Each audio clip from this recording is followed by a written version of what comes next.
Ce podcast est offert par Végétalise-toi, la toute première école de cuisine végane francophone en ligne. Au programme de cet épisode, et c'est comme ça que j'ai trouvé ma recette qui tient sur 2 ingrédients, de la farine et du liquide. Tada!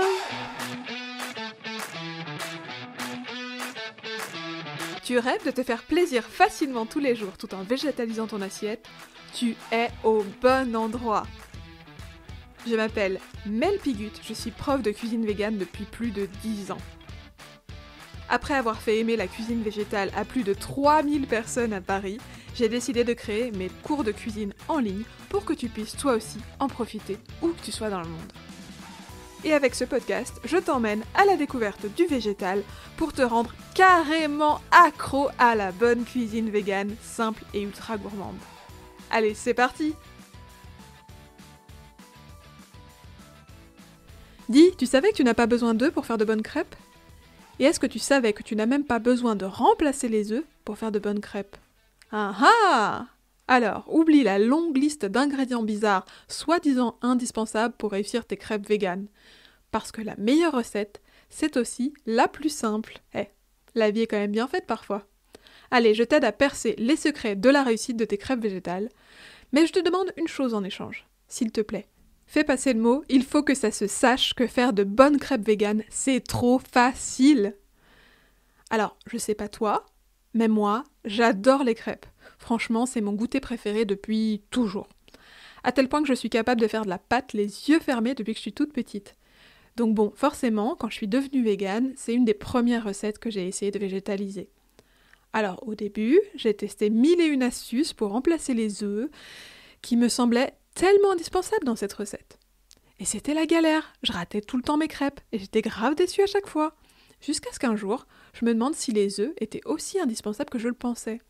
Là, j'ai débloqué un truc, la solution s'est offerte à moi, et si je les remplaçais pas, ces maudits œufs là? Et c'est comme ça que j'ai trouvé ma recette qui tient sur 2 ingrédients, de la farine et du liquide. Tadam! Et je trouve que ça a du sens de simplifier au maximum une préparation dont l'essence c'est quand même d'être simple.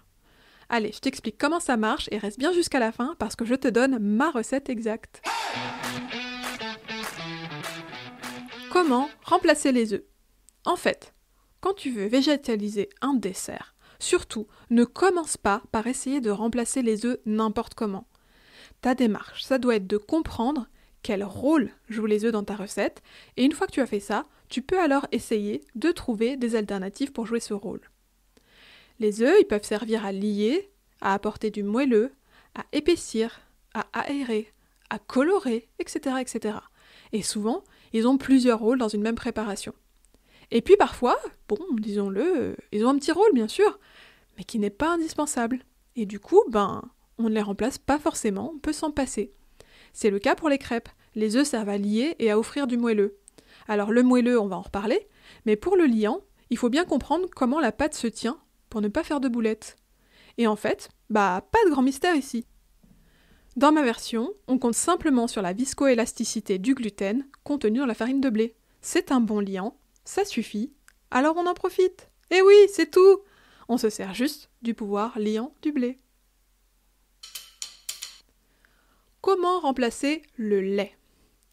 Bon, ça c'est juste trop facile parce qu'il existe des dizaines de laits végétaux différents, parfaits pour ce job. Je te conseille d'écouter mon épisode dédié aux laits végétaux, c'est l'épisode 4 du podcast pour en savoir plus sur le sujet.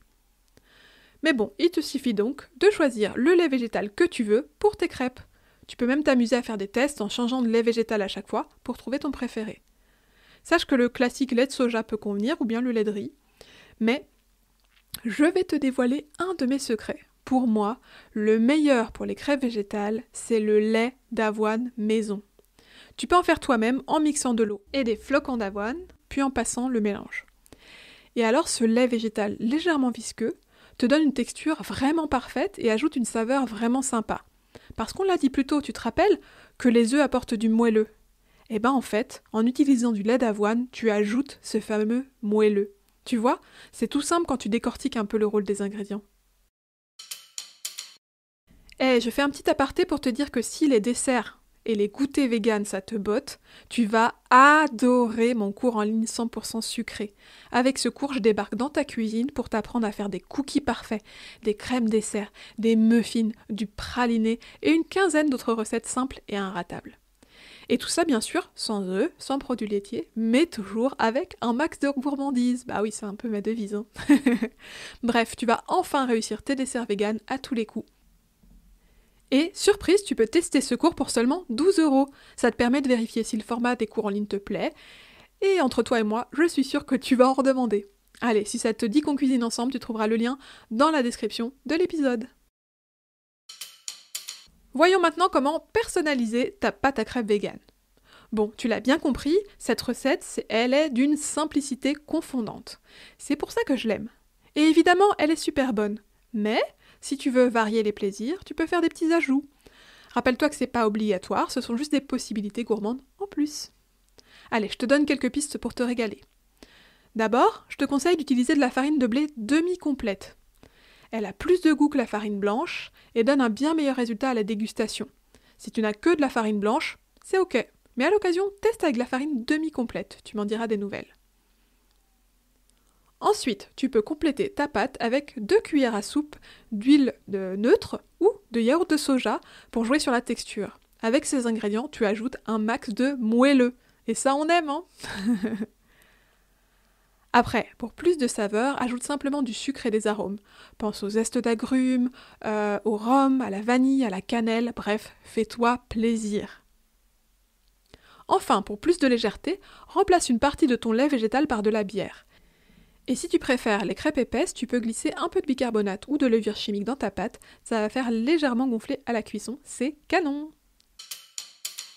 Reposer ou ne pas reposer la pâte? Ah, telle est la question. Alors, tu t'es déjà demandé pourquoi on laisse reposer la pâte à crêpes? Bah oui, franchement, pourquoi perdre son temps si ça sert à rien? Mais mon conseil, laisse reposer la pâte au moins quelques minutes. Et même si tu le peux, laisse-la reposer au moins 1 heure pour une pâte parfaite. Pourquoi? D'abord, ça permet à la protéine contenue dans la farine de bien se gorger d'eau. Le nom de cette protéine, c'est le gluten. Et elle a la capacité de former des réseaux quand elle est en contact avec du liquide. C'est ce qui fait que la farine de blé est un bon liant. En mélangeant, tu accélères la formation de ces réseaux. Donc plus tu remues, plus la pâte se tient, mais aussi, surprise, plus elle devient élastique. Alors un peu d'élasticité, c'est chouette, mais tu dois trouver l'équilibre pour ne pas te retrouver avec du chewing-gum, c'est pas le but. Donc personnellement, j'utilise toujours un fouet manuel pour juste mélanger sans trop travailler le gluten. Mais je te rassure, si tu as trop travaillé ton appareil à crêpes et que tu sens que la pâte est super élastique, laisse-la reposer, c'est pratique. Sans rien faire, avec le temps, l'élasticité se calme. Le repos permet donc au gluten de se gorger d'eau pour créer des réseaux. Et ça sert aussi à le laisser reposer une fois que tu l'as travaillé pour une élasticité parfaite. Bon, ceci dit, si tu n'as pas le temps de laisser reposer la pâte plus de quelques minutes, bah tant pis, lance-toi quand même, ça va le faire, on n'a qu'une vie, one life, tout ça, fonce. Comment maîtriser la cuisson des crêpes sans œufs et sans lait? Ah, on arrive sur du sérieux là. La cuisson, c'est le nerf de la guerre. Ce qu'il te faut, déjà, c'est une poêle adaptée. Moi, j'ai une crêpière en fonte, mais tu peux utiliser une simple poêle anti-adhésive avec des bords bas, c'est parfait ça.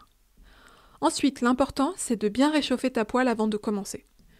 Ce mythe-là, de la première crêpe ratée, elle n'existe que parce que la poêle est généralement pas assez chaude ou pas assez graissée. Si tu veux être sûr que ça se passe bien, tu dois faire preuve de patience pour ta première crêpe et bien huiler ta poêle avant de verser la pâte. Après, entre chaque crêpe, tu vas pouvoir ajouter un petit peu d'huile en utilisant un pinceau de cuisine ou une pomme de terre coupée en 2, tu vois le genre? Et pour la puissance du feu, je te conseille une cuisson à feu moyen fort avec une flamme continue. Au passage, si tu as le choix, évite les plaques qui chauffent par à-coups, c'est pas terrible pour ça. Tu verras que trouver la température idéale, ça peut te demander un peu de temps et de pratique. Essaye de monter et baisser un peu si tu as l'impression que ça cuit trop fort ou pas assez. Oh, et ne panique pas tout de suite si ta crêpe ne se décolle pas. C'est peut-être juste qu'elle n'est pas assez cuite. Quand une face est cuite, elle doit se décoller facilement, d'accord? Bon, et puis si tu rates une crêpe, bah reste cool, hein, c'est pas la fin du monde. Essaie de comprendre ce qui t'est arrivé et ne fais pas la même erreur pour les prochaines, c'est tout. Après tout, on fait des crêpes pour se faire plaisir, n'oublie pas ça. c'est parti pour ma recette de crêpes hyper simple. Bon, assez discuté de comment ça marche, je sais que tu veux la recette. Je te la donne et je t'encourage à la faire tout de suite en m'écoutant parce que c'est trop facile. Allez, voilà, pour une quinzaine de crêpes, tu as besoin de 250 g de farine de blé, demi-complète pour moi, une pincée de sel fin, ça sert juste à booster les saveurs, et 500 ml de lait végétal de ton choix.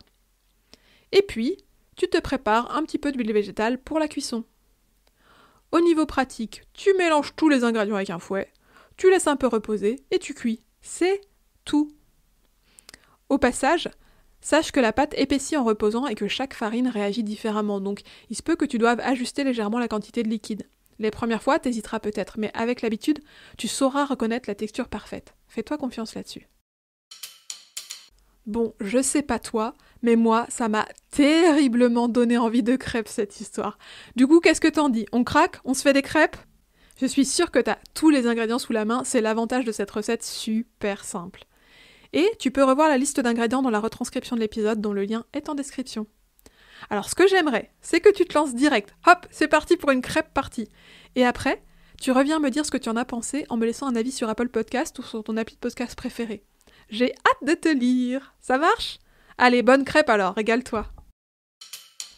Bon, et si parler de crêpes t'a mis l'eau à la bouche, je sais que tu vas adorer participer à mon cours de cuisine en ligne 100% sucré. En plus, tu peux avoir un avant-goût de ce cours pour seulement 12 €. Et franchement, je sais que tu vas adorer. Avec ce cours, je t'apprends une vingtaine de recettes de mes essentiels et je t'explique tout pour que tu ne rates jamais tes desserts et tes goûters vegan. Tu vas enfin te faire plaisir à tous les coups. C'est pas génial ça? Allez, suis le lien que tu trouveras dans la description de l'épisode pour t'offrir ce test. Et je te rejoins dans ta cuisine.